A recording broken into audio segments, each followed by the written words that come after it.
Allahumma ighfir laha. Kalaupun gabung Allahumma ighfir lahum.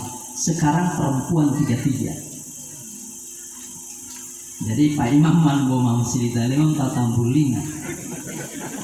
Makanya niat di Pak Imam tadi bukan syai'un lillahi lahum, tapi syai'un lillahi lahunna. Karena wamba-wamba among buat sih. Kalau selama ini Allahumma ighfir lahu, Allahumma ighfir laha, Allahumma ighfir lahum. Kalau lahum itu gabungan laki-laki perempuan. Tapi ketika wamba-wamba among buat, Allahumma ighfir lahunna warhamhunna wa'afihinna wa'fu anhunna. Kukurang mentang dulu. Bahkan yang saudara Alwi tanya pada saat mau talakini, kalau talakini ialah satu orang laki-laki, ya Abdullah, satu orang hamba Allah. Kalau perempuan, ya amatallah. Sekarang 3 orang, perempuan 33. Tetapi dalam hukum anak yang belum balik dipodu tual talakini, karena dipoin dulu malaikat itu kuburu. Makanya saya sampaikan sama Ustaz Alwin, wanu masuk ke talakini bodu lota yang dewasa ini. Karena dua-dua perempuan, maka yang dipanggil ya amataini, wahai hamba 2 orang perempuan. Idza ja'akuma, bila datang kepada kamu berdua, malakani 2 orang malaikat dan seterusnya. Mau itu helodamir kalau dalam bahasa Arab. Perubahan-perubahan ini agak repot. Makanya alhamdulillah Ustaz Sadik yang tahu ini, dan sebetulnya belum tahu aja menurut. Peristiwa ini sebagaimana disampaikan oleh Ustaz Alwin, saudara Alwin, ini kali ini baru terjadi selama ini di Kecamatan Mangan. Oleh karena itu yang hadir hari ini yang sekian banyak, ini adalah kehadiran 3 kali lipat dari 3 jenazah. Kenapa banyak yang hadir? Ini adalah panggilan rasa duka untuk keluarga. Ketika kita hadir, keluarga ini menanggung beban yang sering saya mengumpamakan. Bila beban duka itu seperti sekarung beras yang dipikul oleh keluarga, maka malam hari ini ada 3 karung beras yang dipikul. Dan sekian yang berhadir ini, dari 3 karung beras yang menjadi beban keluarga, masing-masing kita mengambil segenggam dari beras itu. Timi-timi itu mengamangaupo. Semakin banyak yang hadir, genggaman-genggaman beras itu semakin banyak, yang pada akhirnya boleh jadi upota-pota bolokado tonu tuangio mapilotaya delotada. Inilah makna rasa duka berganti dengan rasa suka ketika yang hadir itu banyak. Oleh karena itu kehadiran kita pada malam hari ini, walaupun 100% rasa duka itu tidak akan hilang, jangankan kita Bapak Ibu. Rasulullah ketika anak beliau yang bernama Ibrahim usia 2 tahun meninggal, setelah jenazah itu dimandikan, setelah anak ini dimandikan, kemudian Rasulullah menggendong anak ini ke kuburan Baqi di samping Masjid Nabawi. Saat Rasulullah keluar dari kamar beliau, bercucuran air mata dari mata yang mulia itu. Sahabat heran. Dan keheranan sahabat itu mengatakan, ya Rasulullah, madza yubkika? Ya Rasulullah, betimah yohiyong, wala yohiyong alen. Mereka berpikir, masa Nabi menangis? Seorang Rasul, asyraful anbiya wa sayyidul mursalin, penghulu para nabi, Rasul yang paling mulia, tapi kok menangis saat anaknya meninggal? Apa jawab Nabi? Kata Rasulullah, al-ainu tadma'u wal qalbu yahzan. Mata pantas meneteskan air mata dan hati pantas bersedih. Mato taluolio pohe telepon, wow kalibi taluolio molong.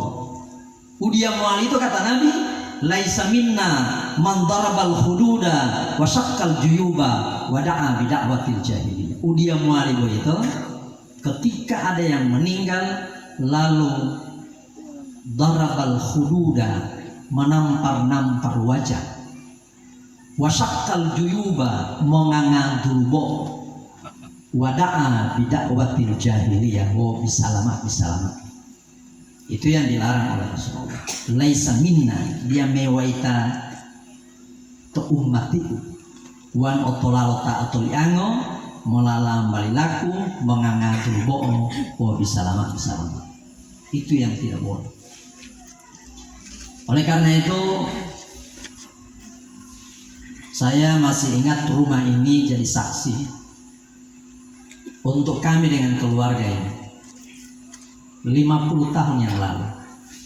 Di rumah ini Amiatia masih anak-anak, Hamdan ini masih di bawah, apalagi Alwin. Saya dengan Tinona seusia, Tirai, Ti Arifin masih wanelali pada abu Amiatia atau betulan mulih mahalinga malah dari pahaya ibu kita. Ketika kami masih anak-anak, sungai ini adalah tempat kami mandi, dan bapaknya almarhum di Tajura di pada abu rahimahullah alamiati. Rumah ini tempat kami bermain. Saya ingat semua saudara-saudara almarhum, mulai dari Tici Eli, di Tajura, di Kajung, di Diu, Solefel. Kemudian yang terakhir Mansur ya. Jadi untuk perempuan ketiga-tiganya sudah meninggal. Siapa lagi? Masih ada tak lewat? Siapa? Oh, Tika Oga. Ya, sudah meninggal. Jadi yang sudah meninggal ini Tici Eli, Diu, dan dua. Biar malu mak. Kemudian balik.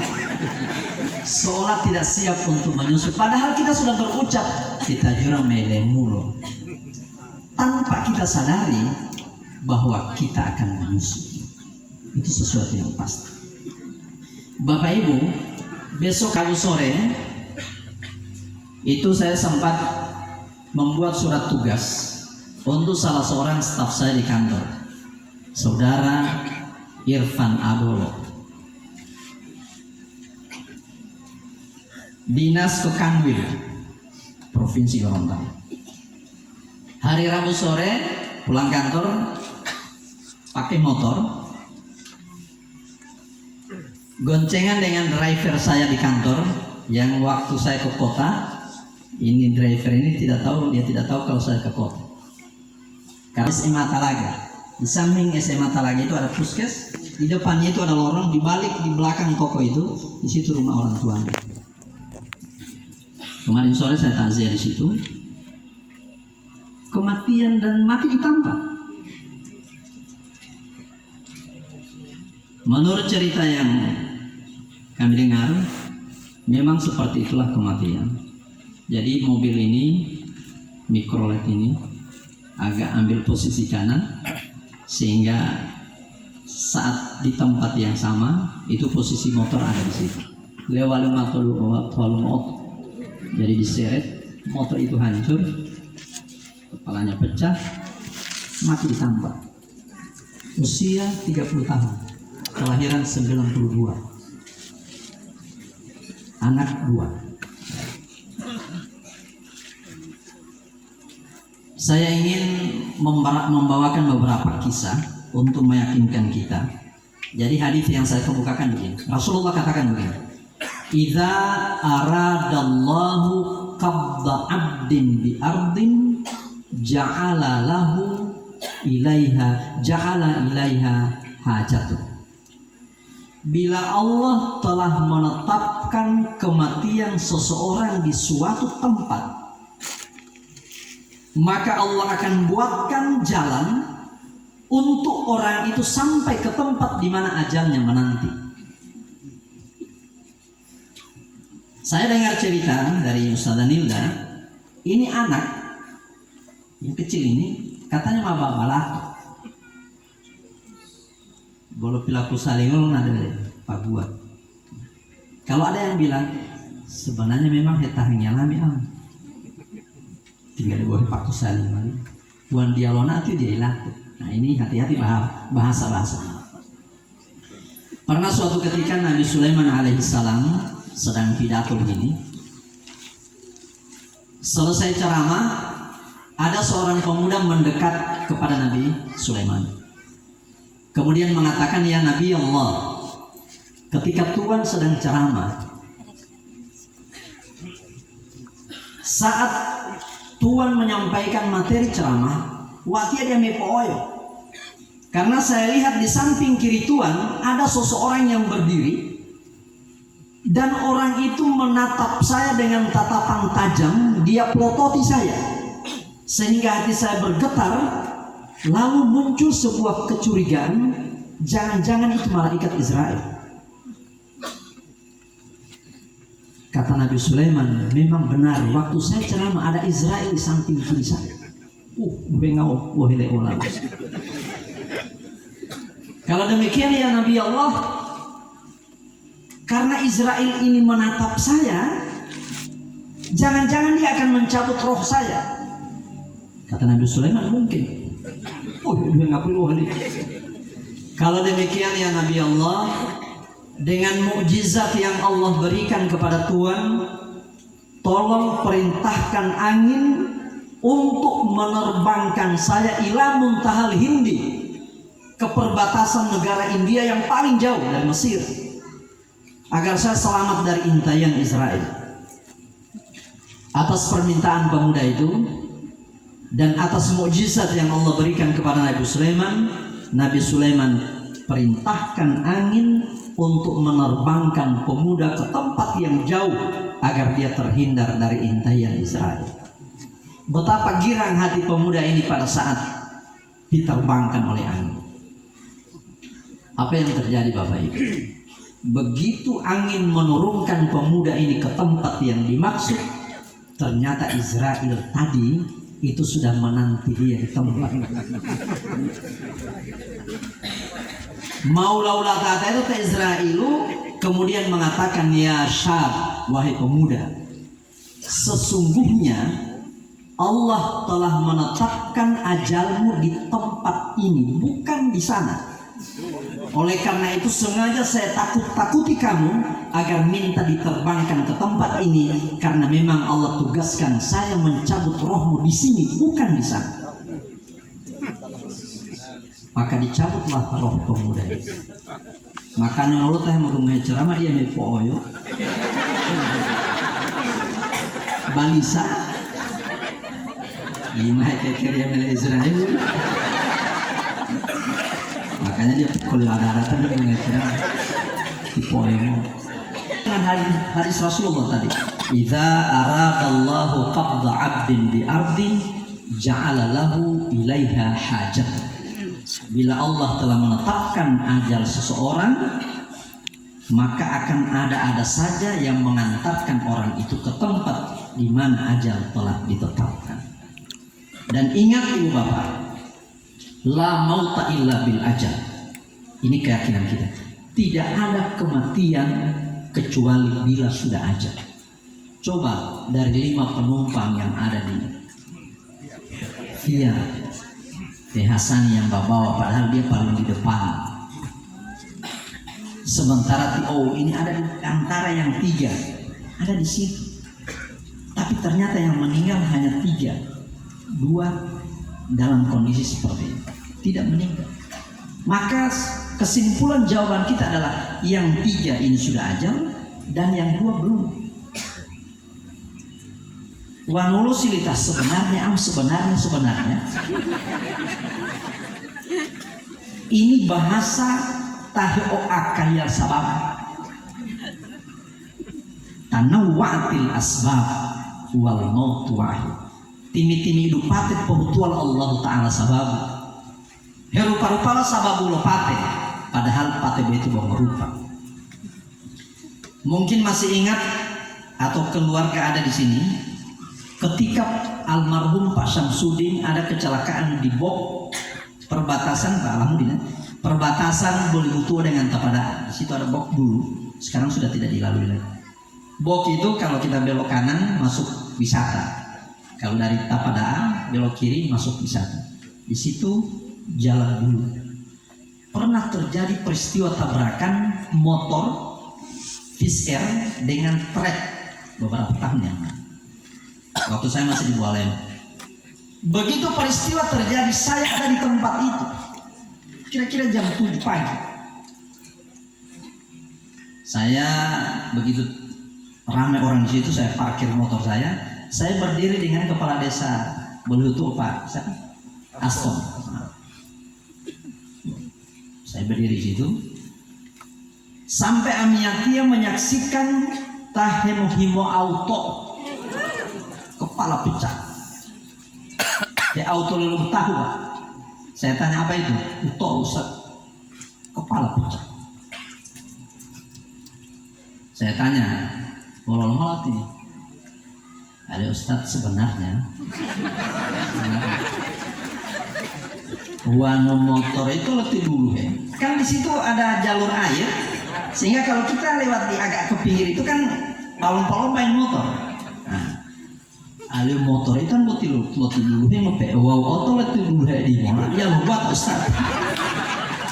Tinggal kali letih akal yang sama buti. Baru saya tidak apa nanti. Wow, lo sih kan. Maatur nanti. Ini sudah diatur oleh Allah. Dan benar ketika ibu bapak, ketika Allah memberi tugas kepada Israel sebagai pencabut roh, dalam riwayat itu Israel bukan keberatan, tetapi menyarankan kepada Allah, ya Allah, wanumali wahime tugas wewati, jangan ini. Saya khawatir setiap yang saya cabut rohnya, mereka akan benci kepada saya. Apa kata Allah?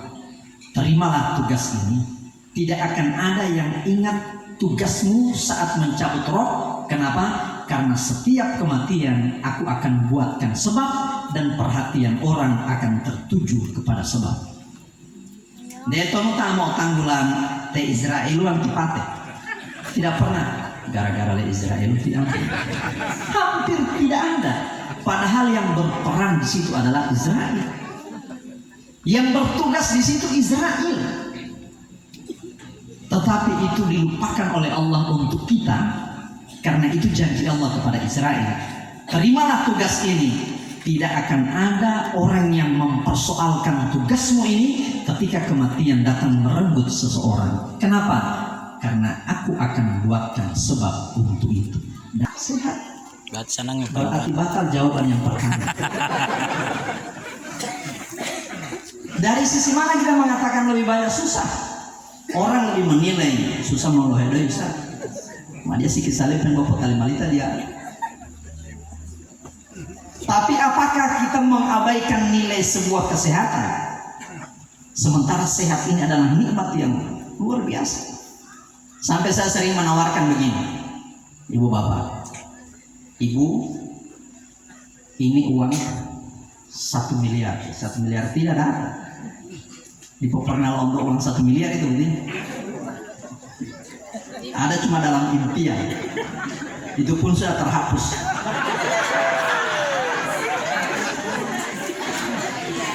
Ditelan masa. Ini uang 1 miliar. Tetapi di waktu yang bersamaan, silakan terima ini uang 1 miliar. Tapi 1 biji mata ibu saya cungkit. Mau pilih yang mana? Kasih mata, ambil uang, pertahankan mata.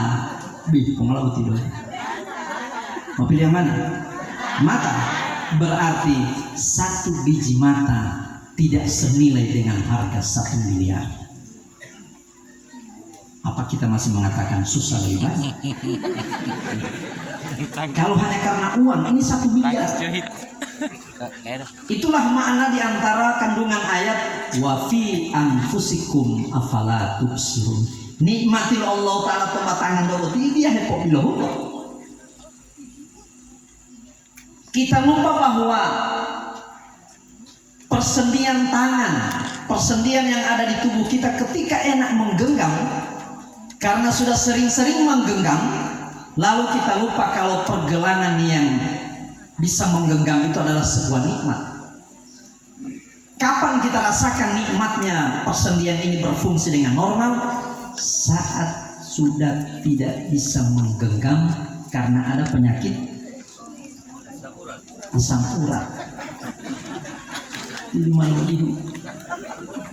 Disitulah kita baru merasakan betapa nikmatnya persendian ketika itu normal. Jadi kalau hitung-hitung nikmat yang ada pada diri kita, sampai Rasulullah mengatakan wa in ta'uddu nikmatallahi la tuhsuha. Sampai habis ini umur menghitung nikmat Allah tidak akan pergi. Oleh karena itu Bapak Ibu sekalian dimuliakan Allah, keluarga bersedih itu wajar, handai tolan bersedih itu wajar. Saya menjadi saksi kita semua kalau almarhumah Imun ini suaranya selalu kedengaran dari musalla Istiqlal. Setelah meninggal suara itu sudah tidak ada. Almarhumah Tita Jura termasuk jamaah yang aktif di musalla Istiqlal. Kita menjadi saksi kalau kedua almarhumah ini adalah orang yang baik di sisi Allah dan semoga mereka husnul. Amin. Kesedihan wajar, tetapi ingat takdir dan ketetapan Allah, tidak seorang pun yang mampu untuk mengelak dari hal ini. Saya ingin tambahkan cerita untuk lebih meyakinkan kita bagaimana ketika takdir berbicara dalam kehidupan. Tapi saya ingatkan Bapak Ibu, jangan pernah bicara takdir bila sesuatu belum terjadi. Saya ulangi, tidak ada cerita takdir sebelum terjadi. Dan bila sudah terjadi, maka yakinilah itu adalah takdir. Ada orang paling miskin di suatu kampung, tidak ada duanya. Berusaha pagi siang makan habis, cari sore untuk makan malam, selesai. Sampai pada akhirnya orang ini merasa ternyata Allah memandangnya dengan sesuatu yang tidak menguntungkan dalam hidupnya. Lalu pada akhirnya dia putus asa dan mengambil kesimpulan untuk mengakhiri hidup dengan bunuh diri. Apa yang dilakukan oleh orang ini? Dia tidak mengambil pisau untuk menikam dirinya, tidak mengambil pedang untuk melukai tubuhnya, tetapi yang ingin dia lakukan, dia pergi keluar kampung. Di pinggiran kampung, di sana ada sebuah pohon yang cukup tinggi. Kemudian dia berpikir untuk memanjat pohon ini dan berkeinginan untuk menjatuhkan diri dari puncak pohon, dan disitulah kematian yang dia harapkan. Naiklah dia di pohon ini, sampai ke puncak pohon, dia mulai merangkak melewati cabang sampai di dahan. Dia ingin walaupun mau bunuh diri, tetapi berkeinginan agar kematiannya husnul khatimah. Dia lepaskan pegangannya di dahan sambil mengucapkan Bismillahirrahmanirrahim. Dalam ingatannya, ketika saya jatuh, kematian pasti akan menjemput saya. Tanpa sepengetahuan dia, saat dia mulai naik di atas pohon itu, datang seseorang berteduh di bawah pohon tersebut. Kemudian duduk di bawah pohon, dan ternyata orang ini adalah pemilik perkebunan di sekitaran pohon ini. Dia adalah petani yang kaya raya. Saat itu dia duduk di bawah pohon sambil menghitung-hitung kekayaan pertaniannya. Tiba-tiba tanpa dia sadari ada orang yang menjatuhkan diri dari puncak pohon dan menimpa orang yang kaya ini, menimpa petani yang kaya ini. Siapa yang mati? Petani kaya ini. Tahemore keni haratalio amula dia oniati motipate. Wauta oniati motipate yang menjatuhkan diri dari puncak pohon, justru dia tidak mati. Yang tertimpa ini yang mati. Ini yang dimaksud la mauta illa bil ajal. Tidak akan ada kematian kecuali kalau sudah ajal. Saya yakin Pak Volke juga yakin. Volke ini saya punya teman satu kelas teman. Ributlah di kampung itu atas kematian orang kaya, pemuda kaya. Dilaporlah ke polisi. Ingin dipidanakan orang yang menjadi penyebab kematian petani kaya. Tapi ternyata istri dari almarhum tidak ingin ini dipidanakan. Dia hanya ingin sebagai balasan atas kematian suaminya, orang yang menjadi penyebab kematian suaminya harus bersedia untuk menikahinya.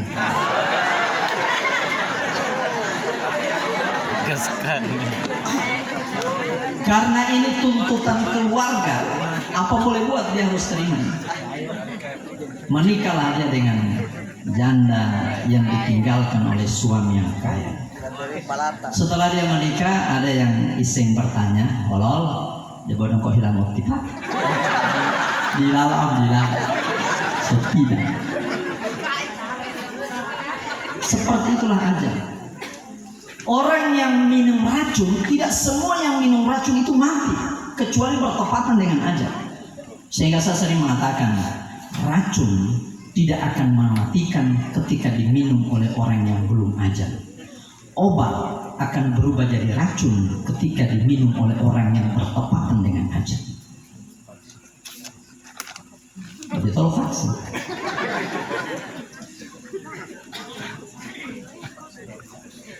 Cerita yang terakhir ini saya juga jadi saksi di sini. Ketika saya mengajar di Palu, ada kepala sekolah saya namanya Ustadz Mukhlis Syahdan. Mungkin saudara Hisam sempat kepala sekolahnya Hisam. Orang Toli-Toli. Beliau ini tinggalnya di Boyoge, Kelurahan Boyoge, ujung Sis Al-Jufri. Jadi beliau kalau ke sekolah itu naik motor Suzuki Z-Colet ya, kan Suzuki. Ya. Saya masih ingat motornya. Tiap pagi sebelum jam 7 sudah start dari rumahnya ke Madrasah Ali Al-Khairat Pusat Palu, bangunan tua di Palu. Kalau orang pernah ke Palu, ada gedung di samping kuburnya Ustadz tua. Hari-hari pekerjaannya. Suatu saat ketika beliau turun dari rumah mau ke sekolah, di Boyoga itu di ujung jalan Sis Al-Jufri terjadi tabrakan mikrolet taksi kota Palu. Tabrakan di situ. Hasil dari tabrakan ini menyebabkan benturan ini menyebabkan suara yang cukup nyaring. Pada saat Ustadz Mukhlis lewat di situ, dia yang jatuh pingsan mati ditampar. Amula dia ilo korea lo otobotilo huwata, tinggal otolo huwata hilopa menghasilkan bunyi yang keras. Ustadz Mukhlis kaget sementara naik motor, jatuh di situ meninggal di tempat. Kira-kira saya sempat bingung, walau polisi memutuskan itu. Lo malah pelopor buat tinggal di otolingal, menyebabkan kematian orang ini. Kira-kira hukum seperti apa yang akan terjadi di situ Pak Camat ya? Tinggal di talahu huwata dia lu tailate, bolo odumuhe talahu huwata dia tailate. Ya lalu pelopor buat tinggal otolingal itu kita mau paten besar ini. Ustadz Mukhlis Syahdan meninggal hanya gara-gara itu. Itulah aja. Itu berawal dari sopir yang dikejar dari Bolutubuh Tapana, lalu dia melarikan diri, pada akhirnya menabrak Viari. Ternyata sehari sebelumnya sopir ini menabrak orang di Botumeito. Cuma sudah ditandai oleh masyarakat Botumeito plat nomor mobil itu yang ke arah Pohuwato. Besok harinya malam itu dia balik ke kota, harapannya dia Otavalo. Orang Botumeito ini plat nomor mobilnya. Iluntung aman itu mereka kejar. Dalam pelarian kira-kira ke Israel itu heta motor Pak. Wanita itu malah ulah tolo tetap aja. Seperti itu skenario aja. Kalau cuma mau tanya dia, Pandu itu atau sopir boti, mana mau dia ingin menabrak seseorang untuk mati? Kalau cuma mau tanya dia. Tapi seperti itulah ketika Allah membuatkan sebab untuk kematian seseorang. Jadi bagi almarhumah bertiga ini itu sudah ajal, dan bagi dia sebagai sopir ini juga adalah musibah untuk dirinya. Pertama kamu, itulah keyakinan dalam Islam. Oleh karena itu Bapak, oleh al-mautul faja'ah, kematian secara tiba-tiba. Zaman Nabi tidak ada seperti itu karena zaman Nabi tidak ada Fiat, zaman Nabi tidak ada Avanza. Ketika pesawat airline jatuh, kurang lebih 200 orang mati tiba-tiba. Itu al-mautul faja'ah. Zaman Rasulullah tidak ada pesawat Lion Air.